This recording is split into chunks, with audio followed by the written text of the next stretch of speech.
In this video, I'm going to cover how to create a new adapter or visa up to a SQL Server database. The second part of this will cover how to do a join to that SQL database. So first thing we look at, you can see that I have a connection in my VIS instance here to Active Directory and External Users Directory and our viz config. So let's go first take a look at the table we're going to be connecting to.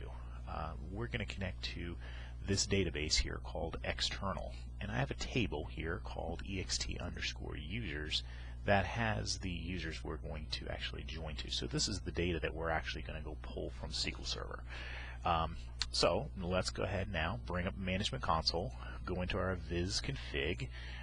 You can notice here's my visas. Let's go ahead and create the new adapter. So I'm going to create it in this visa set. Again, maybe for doing some joins later. So alternate click, create visa. I'm going to go ahead and call this SQL, and we have that. It created it by default, this OU equals SQL users. That looks fine to me. Let's go ahead and choose SQL. Notice it disabled all of these because they don't apply to a SQL connection. The physical configuration and partition DN don't apply for a SQL Server connection. So we just basically don't need those. So let's go ahead and create. You can notice it knows that for a SQL connection we need to have a connection, the bind profile, as well as the object class mappings. So let's go ahead and create the connection first. So for a SQL connection, it knew that it should use this custom adapters. So that's all set for us, perfect, and we can just give it a connection order of 1. And pretty much done on the connection there. Don't need to do anything else. Let's go ahead and create our bind profiles. Right click, create bind profile. And here's where we need to give it our database connection string. So there's a couple different ways we could do this. Notice you see that on the drop down the different methods that you could do if you're going to like a DB2 database here, meaning you just want to use a ODBC driver, the data source. We're giving you the couple of options. So for SQL Server here, I have basically a choice of either doing, integrated security, which is here, or I could use username and password, which is kind of like the standard login where you give a user ID and a password, kind of like SA and password. Not that you should really use SA. I'm going to choose integrated here. So it's actually going to use the credentials of VIS. Now what that does require for integrated is that you have the virtual identity service itself log on as a given user. So notice here, I don't have it running as the system account. I have it running in as an administrator account or some other account. It doesn't need to be administrator. So when VIS goes and makes its connection over to the SQL database, it's actually going to use these credentials. It's going to be integrated security in Windows and in SQL Server. So that's who it's going to connect to the database with the rights. So I'm choosing integrated. Initial catalog here, my particular case was called external, right? That was the name of the database. So I'm going to type in external.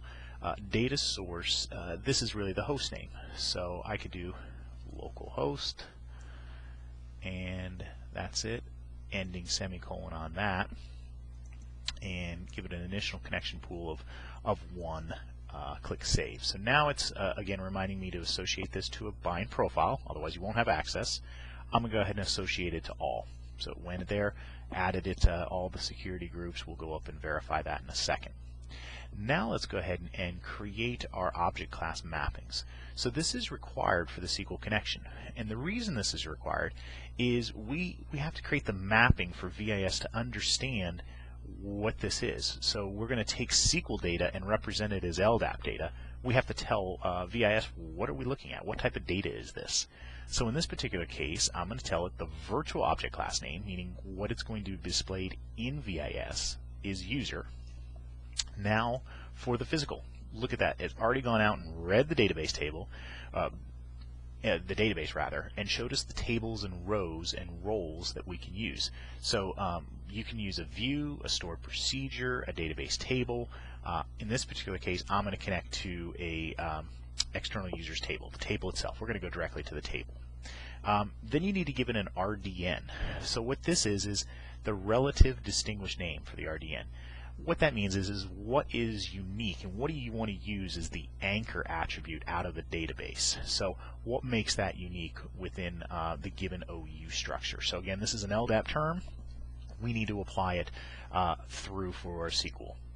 The schema OID, if you needed this isn't necessarily required. This would be giving it a unique OID value if that was required by the application that reads it. In my particular case, it doesn't matter.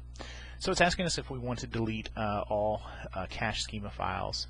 I'll tell it sure, but it's noticing it says nothing was needed to be cached or deleted there from the cache. So we do need a save XML. It's 4-star changes to the XML file and backed it up. I'm just going to verify, and yes, indeed, the SQL Visa is there. So now what we're going to do, restart the service. This takes the changes that we made to the XML file and restarts the service with those changes. And we should see, after the service is stopped, we're going to see the gears here in a second where it's starting back up. We'll see that with the new configuration, we'll have that new OU for OU equals SQL. And there we are. We've got the green light. Service is up and running. We'll do an F5 refresh. And here we go. We have a SQL Visa. And notice that the data that's in the LDAP, or rather in the database table, we'll go take a look. So DOR user, Larry, Mike, Mary Market, are now being represented as LDAP data through VIS. So here's Mike, that's my identity, and you can see the object class is user, and then my surname, and any other data. And then here's the CN, so that's what VIS is using as the anchor attribute to display them as unique identities underneath this OU. So that's how easy it is to create a connection over to SQL Server. The next video in this line shows you how to create a join between SQL and Active Directory. So we can take these two objects and join and merge them together. So take a look at that video